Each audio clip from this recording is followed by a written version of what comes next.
Welcome back to this episode of The Self-Led Leader.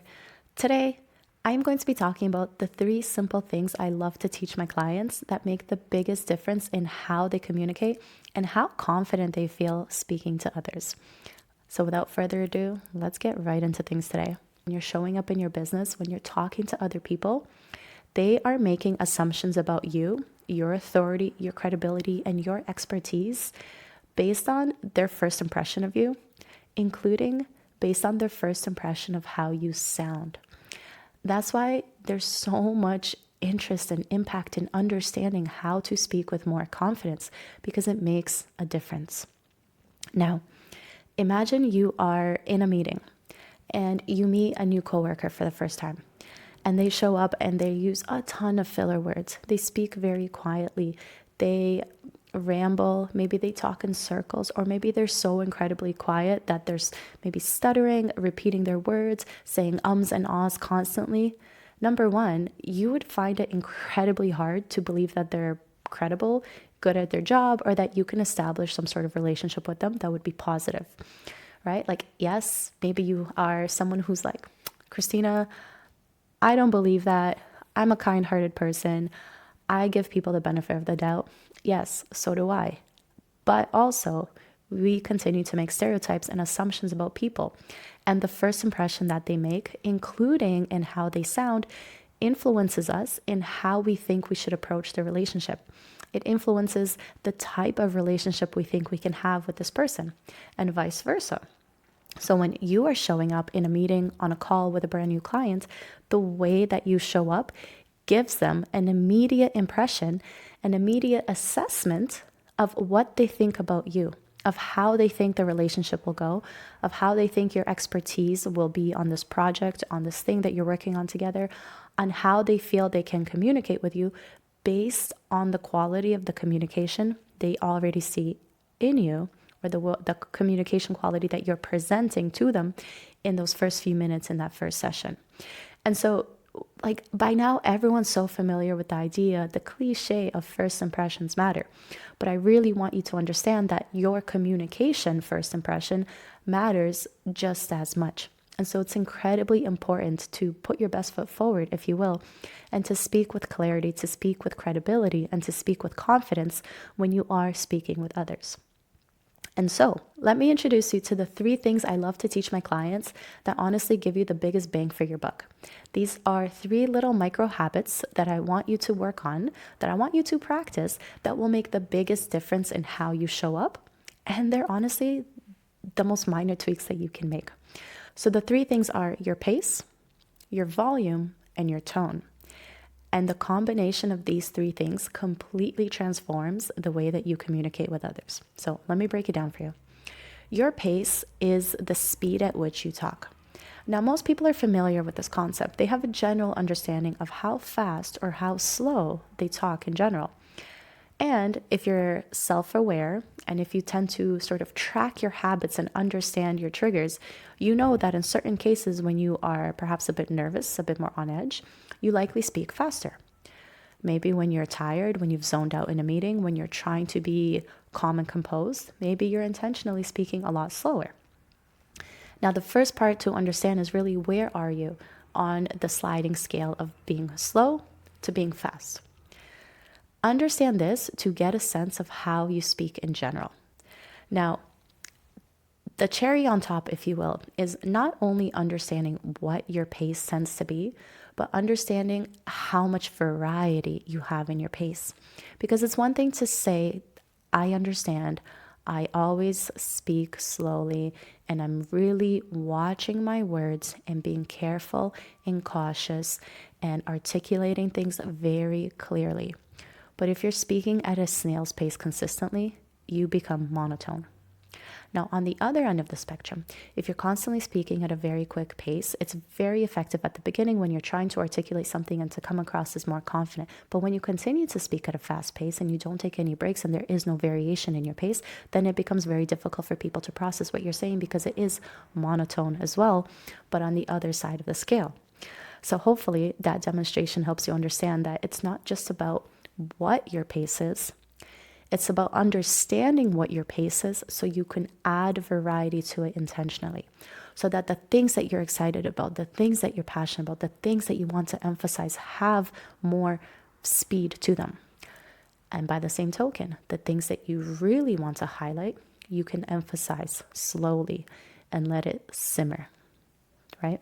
Slowing down and pausing is so incredibly effective, but so is speeding up and adding that passion and adding that oomph so that people don't fall asleep when you speak. Okay, so that's the first thing I want you to really understand is what is your pace and how much variety do you have in it, okay? Now, the second thing that I want you to really self-assess here is what is your volume like? Now, volume is just how loud or how quiet you talk. Pretty self-explanatory, but it's very, very similar to your pace where you may consistently speak on the quieter end, or you may consistently speak on the louder end. Speaking quieter can be great for one-on-one contexts. It can be great for those intimate conversations, for giving someone feedback or having a difficult conversation you're coaching them through. Speaking loud can be great if you're in meetings, on Zoom calls, leading a team, adding some pizzazz to wake everyone up. Both have their time and their place. But again, by the same token, you cannot only speak quietly and you cannot only speak loudly. So you have to understand where it is that you're starting from to then understand how you can add the variety in. So if you're always speaking very, very loud, even when you're in a one-on-one conversation, well, now you understand that you need to teach yourself and practice speaking quieter and softer and having that balance to add that variety. Now, the third thing that I want you to self-assess is your tone. And tone is honestly my favorite because it's one of the most overlooked aspects of communication because it happens automatically. Okay, hear me out. Your tone is really your emotion. It's the emotion that you're conveying with your voice when you speak. Now, think back to walking in, maybe to your parents' house, maybe home, and your partner, your spouse, whoever, and they call your name, right? I love using moms as an example because it's so relatable. Imagine walking into your house and your mom calls your name. Based on the way that she says your name, you immediately either go, I'm in trouble, or like, happy to be home, right? And it's all in the emotion. It's all in the tone. Now, for whatever reason, I see a common misconception in communication advice that mistakenly treats tone as if it's volume and just says like add variety or basic tips like that. And I really want you to have this takeaway that tone is not just about how loud or quiet you are. Tone is the emotion that your voice conveys. Now, here's the thing that everyone overlooks that is so incredibly important to understand because it's all backed by your psychology. Whatever you are feeling in the moment, it comes through in your voice. Now, imagine you are in a meeting. You're a team lead, you're in a meeting with other team leads, your supervisor, and there's one or two coworkers who are notorious for speaking over others or for shutting down ideas. Maybe you already feel some anxiety about to introduce your idea to everyone. The fact that you are already feeling some anxiety is going to come through in your voice automatically.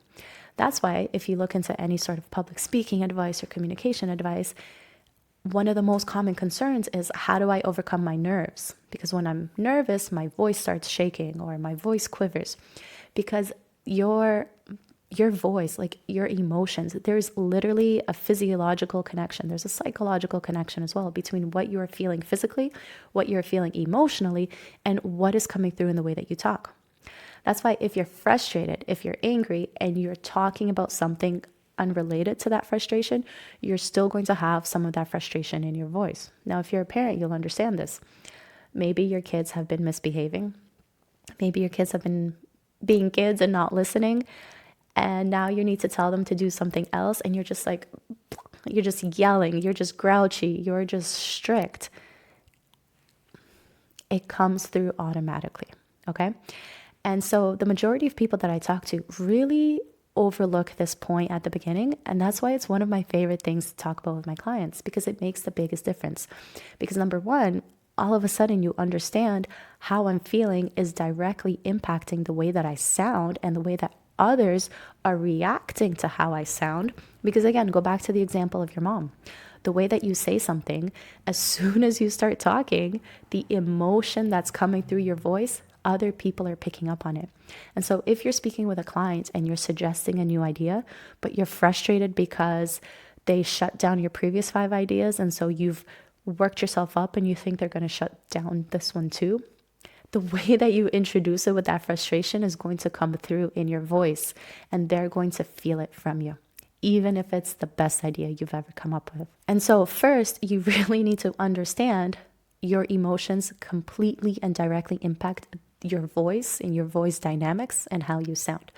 But number 2, that means you then have to understand how to regulate your emotions, how to do your nervous system work and your nervous system regulation, so that when you are in a moment, because again, everyone's going to have moments of frustration. Everyone is going to have moments of insecurity. Whatever emotion you can think of, like, you are a human being having an experience in life. You don't live in a silo. You don't live in a bubble. Things will not be rainbow and sunshine and perfect all the time. And so you need to prepare yourself and equip yourself and understand yourself so that you know which regulation tools work for you, so that you can regulate yourself in the moment, help yourself deal with the emotion that you're experiencing, especially if it's a more negative one, so that you can get yourself to a more calm, grounded state and speak with the clarity and the confidence and the poise that you are aiming for, and not the default that you are used to. Because by now, your communication habits are habits. The way that you speak is quite literally something that you have trained yourself to do. If you're familiar with the subconscious mind, perhaps you've heard this example before, and this is a really wonderful one to use. Now, when we do something long enough, when we do something a lot of times, it starts to become a habit, and we start to do it unconsciously without realizing that we're doing it. Now, think back to when you were first learning to drive. Maybe you think back to when you were even learning to drive with a driving instructor, right? Like, you would get in the car, you would have to run mentally, maybe even verbally, through an actual checklist of like, did I buckle? Did I adjust my mirror? Did I adjust my side mirrors? Did I put myself in park? Did I check every single blind spot and mirror and everything, right? You had a mental checklist to go through to make sure that you did not make a single mistake. But now, years later, you hop in the car, you could be on the phone, giving your kid a snack, turning on the music, and automatically buckling up, adjusting your mirror, checking your blind spots on autopilot. Because once you have done something so many times, your brain creates almost like a roadmap, like a guidelines of like, this is how we do it, and this is the step-by-step of how we do it, so that you do it automatically without realizing. Right? And so your communication skills, your communication habits are something that you have been doing for years without thinking about, and so you do them automatically. That's why when you start to self-diagnose and work on your pace, your volume, and your tone, it's going to feel really uncomfortable and really hard at first because you're not used to it. And your brain will continue to put you back into the state of doing what is unconscious because you've done it so many times. That's why anyone who tries to break a habit, it is hard because you are literally trying to get into your unconscious mind and break a pattern that has been there for years, if not decades. Okay, so give yourself some grace. It is completely possible to change the way that you communicate as long as you give yourself the time and the practice to do so. So let's get into how you will actually start to practice working on your volume, your pace, and your tone. Now, the first thing that I'd recommend is, quite honestly, sitting down. Maybe you block a time like 5 to 10 minutes. It could be once a week, could be once a day. And you can just place your phone, record a video, and speak naturally. Talk about something that you would talk about at work. Talk about something that you would talk about with a client, or just talk about your day. And then watch it back. And just know, how was your pace? Were you talking slow? Were you talking fast? Did you have variation? Did you have variation only in certain moments, right? Every bit of information is honestly just useful feedback and not anything negative to take about yourself. Because I love to say, you should be friends with your feedback. whatever communication habits you have, however you sound, however others are judging the way that you sound, is happening whether you want it to or not. And so if you want to bury your head in the sand, if you want to pretend that the way that you speak is 10 out of 10 perfect, okay. Okay, that's a decision. But that doesn't change the way that you come across to others and the thoughts and the evaluations that they're making. And so if you can look at the fact that you're now catching these moments and you're now understanding where you're making possible mistakes and where you have room for improvement, that is a good thing. Okay, that is a good thing because it will help you improve rather than continuing to make the same mistakes that you are pretending don't exist and others are noticing. Okay, so the second technique that I would recommend that is really, really fun and a little bit silly, take a book and read out loud. Take a book, read out loud, just get something you can read and read out loud. And as you read out loud, go through different variations where you read quietly for a bit, then you read loud for a bit. You can go super dramatic and over the top and train yourself to speak louder and with more emotion and with more passion so that when it comes to speaking up in a meeting, you have already put the reps in, right? Practice reading it with a kind tone, with a humorous tone, with a calm, neutral, grounded tone, right? You can pretend like if you were to give yourself character names, right? Like maybe you're like a TV jingle and you're reading it in the way that a TV jingle would come across. Or maybe you're like a meditation teacher and you would read it in a calm, slow way like a meditation teacher would, right? There's so many ways to improve your communication skills if you can get out of your head and get into actually practicing it, right? And so if you've got kids, one of the best ways to do this is to read them a book and really push yourself out of your comfort zone and take the characters in the book and practice speaking really quietly and making it mysterious and then getting really loud and oh my gosh, this happened. And then add some frustration because something didn't work out or then pouting and then get happy because it did. And what you'll find is it will be uncomfortable because you are hitting the boundaries of your comfort zone. So if you were to give yourself a rating of how much variety your pace typically has, right? Most people would not have that much variety in their pace. They don't typically talk very slowly and they don't typically talk very, very fast. So they will be somewhere in the middle, right? If we were using a 0 to 10 scale, they would probably be from like a 4 to a 6, maybe a 4 to a 7, right? But there's not that much variety.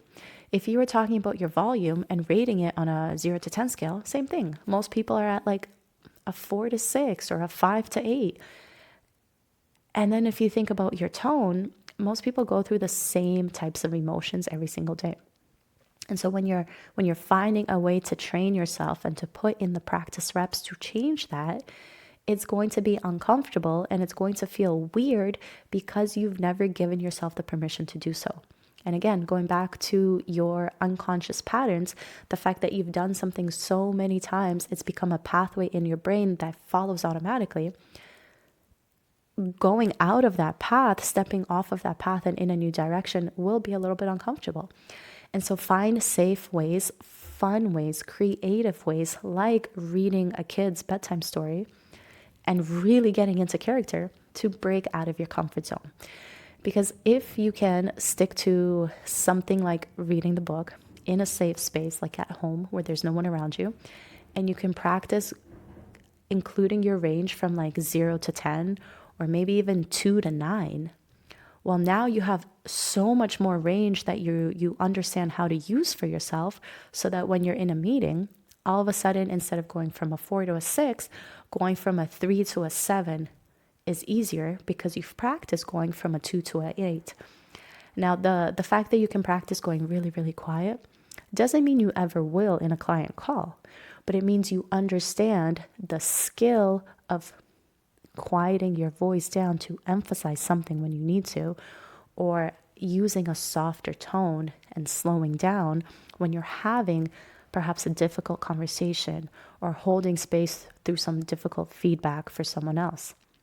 It's like understanding that there's different, almost like archetypes. There's different characters that we are used to, like the therapist or the spin instructor who's like so hyped up and motivating everyone, or the teacher who shows up and just lectures, right? It's almost like you want to be able to put on those different hats and become those different characters when you need to, so that you have a variety in your communication skills.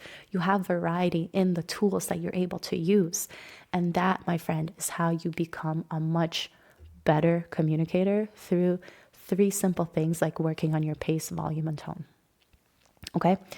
I hope you found this helpful.